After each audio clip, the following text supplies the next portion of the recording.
Into the wild I'll go, and into the wild I am. It's been a while, freedom child, since I left my roots back home. Into the wild I'll go, and into the wild I am. It's been a while, freedom child, since I left my roots back home. Welcome to the Freebirth Society podcast. This is a radical space for women who are ready to celebrate their autonomous choices in birth, motherhood, and beyond. Together, we'll learn about wild birth through personal narrative, we'll explore the politics of birth, and we'll analyze everything that relates to our lives as women from a feminist perspective. Here's your host, Emily Saldea. It's been a while, freedom child, since I left my roots back home.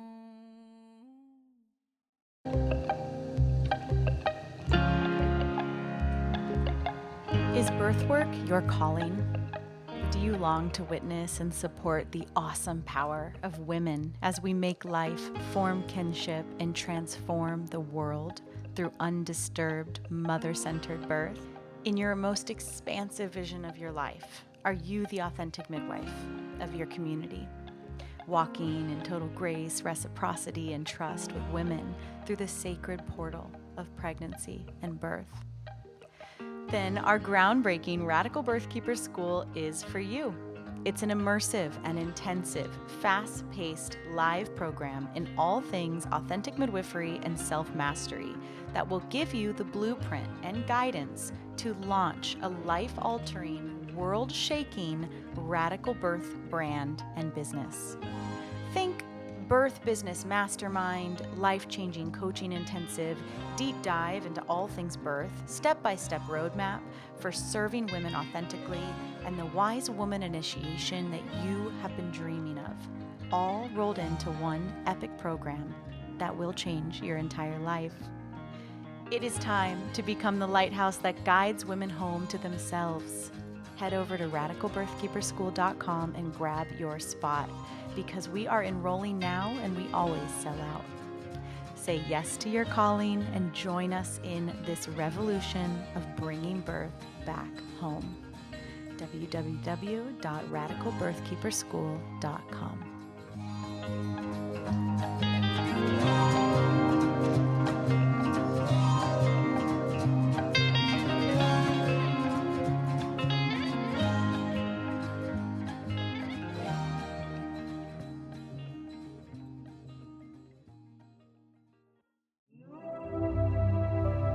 Also known as the Ocean Lady, Josie from Germany went viral earlier this year for the birth she had always dreamed of, her free birth in the oceans of Nicaragua. Today, Josie shares her story of her super fast, simple birth in the waves and how she integrated her experience, what it's been like having such a public, popular story. Enjoy!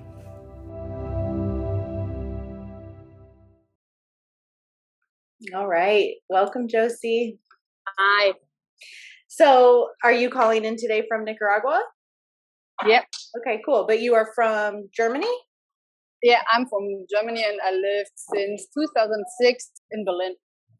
Okay. And how'd you wind up in Nicaragua?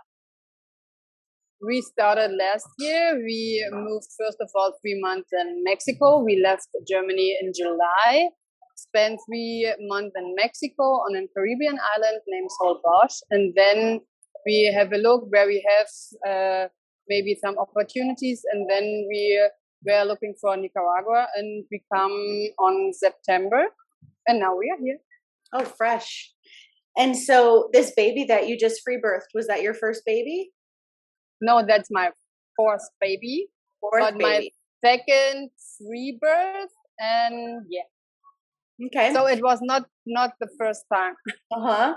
Well, so your story went kind of viral, right? Because you are the wild woman that wanted to go down to the ocean and birth your baby in the ocean, and those photos went all over. And so why don't you take us to the beginning of your story? Tell us about your previous births and how you wind up being the lady birthing in the ocean in Nicaragua. my first daughter, my first baby was a daughter, and she was a traumatic ambulance birth in Germany. The ultrasound in the 6 months were horrible because the doctor was telling me, oh, the baby has a heart disease and maybe the baby would dying and I can get an abortion till the end of the pregnancy. Whoa. So yeah. And that was a big, horrible moment because I'm alone. First baby in my belly and I ever dreamed about. And then someone tell you, oh, the baby would be dying. And you're thinking about, oh my God, what should I do? And all the roller coaster feeling and the hormones and everything. And that was the beginning of all the story and my journey to thinking about, no, my inner voice every time tell me everything is good. My baby is healthy. My baby is connected to myself. It's so weird that some other men and women tell me nothing is good with you. You can't do it. They only tell me what all I can't. You can this, you can this, you can this. There is no one that you tell you can do it. It's your body, it's your choice. We're all about it. And so I know that my second baby, I never do it again in a hospital. I'm staying at home. So I gave birth to my first son at home in our bathroom in the bath tube. And he weighed 4.5 kilos. So 9 pounds at home with a hand on his head and everything was fine. And so I know it for myself. Okay, I can do it without all the hospital thing. And so I do it. Your first birth, was it a vaginal birth? Yeah, true. But with all the hospital stuff, what the most women know. Okay. So then at home, do you have a medical midwife with you for your second birth? For the second birth, there was a midwife. So was there anything with your second birth with the midwife that you didn't like, or was it a pretty great experience? Oh, yes. Yes, there was also some ultrasounds during not ultrasound, but the heartbeat looking control. Yeah. Also fingers in my body in all holes. To be honest, yeah. And also he was a big baby, yes, but there was a lot of I was disconnected. It was a home birth, but I also was disconnected and I don't want to feel like that. There should be the safe space around you when you are at home, but I don't feel so. So that was also the reason that I'm now, okay, third birth, it's just mine. Me and my baby, nobody else. And I know because 2 births before I can do it. So I was sure I make it for my own. The story behind the third birth is a little bit special because we were in a situation we can't be together, me and the father, and it was a lot of emotions. This third pregnancy was the most roller coaster emotion thing I ever had. First of all, the pregnancy was a twin pregnancy, but we lost a girl in the 4th month. Mm-hmm. And so in the third pregnancy was also a lot of doctor appointments, ultrasound and everything. And till the end of the birth, it was not sure what will happen with the baby maybe, because it was so a special situation. Sometimes it's not, you can imagine before you hold your baby in your hand. So I decided it should be a free birth, just me and the baby. So we have the most space. And so I was alone, also in the same bath tube for 2 hours. And your partner wasn't there? There was nobody. And is this the same father of your other children? No, that's the father from the 3rd and the 4th baby. Okay. So we are a big family. Mm-hmm. Okay. So then what happens? How do you wind up in Nicaragua, and how pregnant are you, and where does this whole idea of an ocean birth? The idea with the ocean birth I had since the second pregnancy with my first son. So that was an old idea. And on the third birth, it was not possible to give birth in the ocean because I was in Berlin. So I know that I'm sure when we leave Germany and we come here, maybe in the Caribbean or on the Pacific, I have to give birth where I feel it. So there was a big emotion to give birth in the ocean. And tell me more about that. Did you have a vision of it? Like, what about it appealed to you? And how did you wind up making it actually happen? Yeah, the reason is most important for all what I've read and saw about birth is the setting. And I love the ocean. I'm an ocean lover and I love the beach and everything. And I saw before that women gave birth in the ocean, so I was sure it's possible. So there is no reason to not doing this. And yeah, and when I find out that I'm pregnant, then I know I have maybe 40 weeks to figure it out. I can read everything about what I have to do. I have an app for all the tides, so I know the tides for every hour on every day, the weather. So I have all on my list to check it to be safe as we can. And all the other things for birth we prepared by ourselves, or towels and the sea for the placenta and all what we need. So there was no point that we thinking about, oh, we can't do that, or oh, we shouldn't do that. So everything was safe. We prepared everything and we know everything what we have to know. So I feel safe, he feels safe, and everything was good. Okay, so tell us the story, like the day that you wake up, and how do you pick the beach? And is it a public beach? Are there people around? Like, are you there for most of your labor? Tell me every little detail. So since we arrived in Nicaragua, we take most chances we have to go to every beach we can. So on the Pacific side, there are many beaches with big waves, with surfer beaches. So we are sure, oh, that's not possible. So yeah, that was not just, I wake up and today we make it. That was not. So we travel around and see a lot of beaches, and we find a beach. That was not that what I had in my head, but another day, there was a beach with natural pools. And then I was thinking about, oh my God, and that beach is just 10 minutes with car from our rental house away. So we're thinking about, oh, that would be good. Because the other point was, I know when the birth would start, we don't have much time because every birth was shorter. The first was 6 hours, the second 4, the third 2 hours. That was that I focus on, okay, when it started, we have just 1 hour. We have just 1 hour, run to the car and go fast. So, yeah, we decided us for that beach and prepared everything. And that was all my thing. I have a lot of focus on the birth time from the baby, because the boys before were born 1 p.m. and the other were 2 p.m. So I have also focused on, okay, maybe it's a noon baby.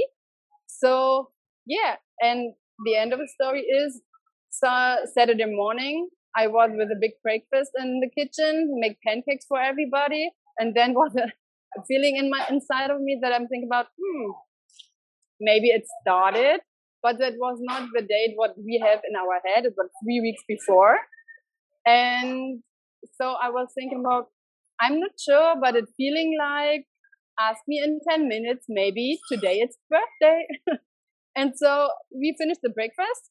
I called a friend, and when she said me, because she would pick up the kids, and she said me, okay, give me 45 minutes. And I tell her, oh my God, no, we don't have 45 minutes.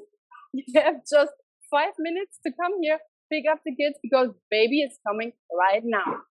So she picked up the kids. We going to the car, drive 10 minutes to the beach. Then it was 11 a.m. We take another beach.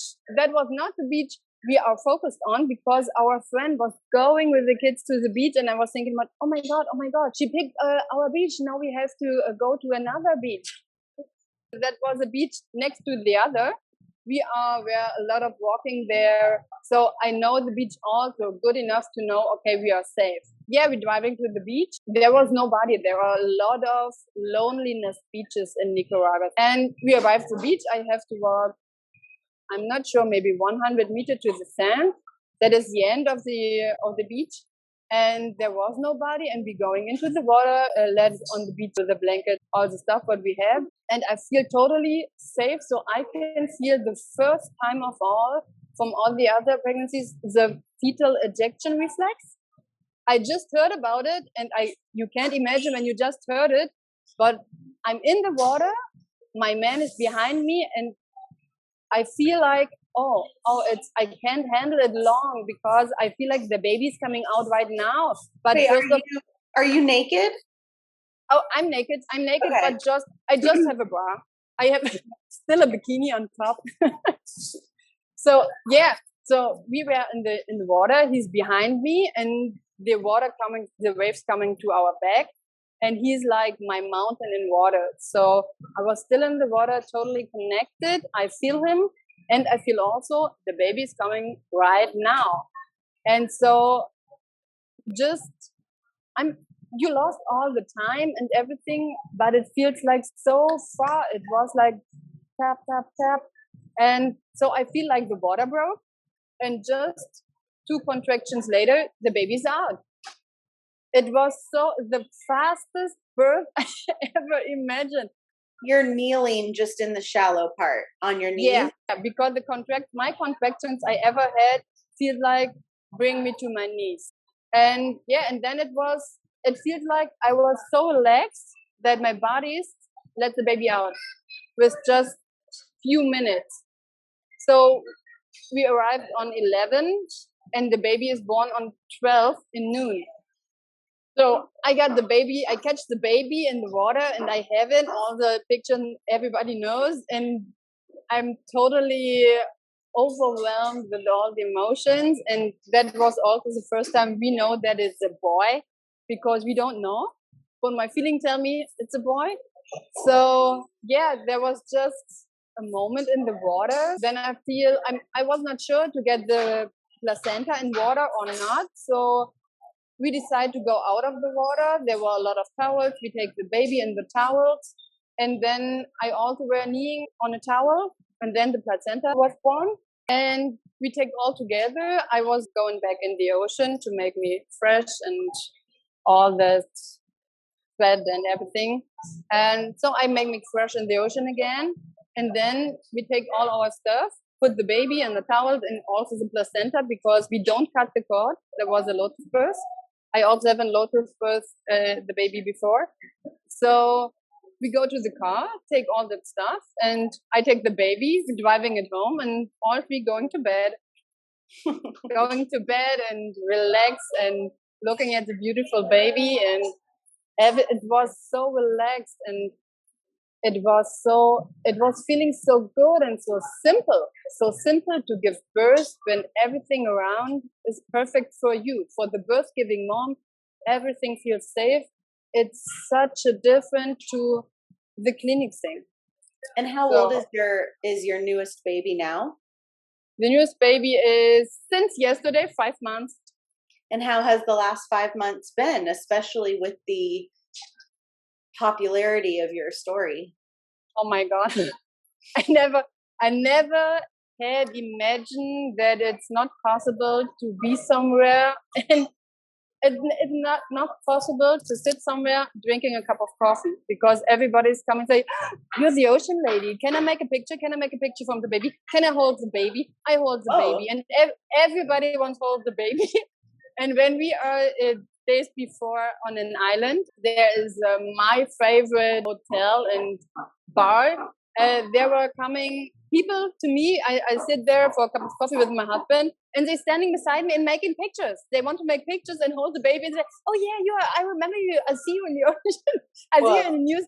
Yeah, it's really crazy. But there are also really, really nice people. They coming across and say, "Oh, I saw you. You are so brave and everything." And every time I tell them, it's not brave. I just gave birth. It's just me. It was not a big deal for me. It was just give birth like I'm dreamed about it.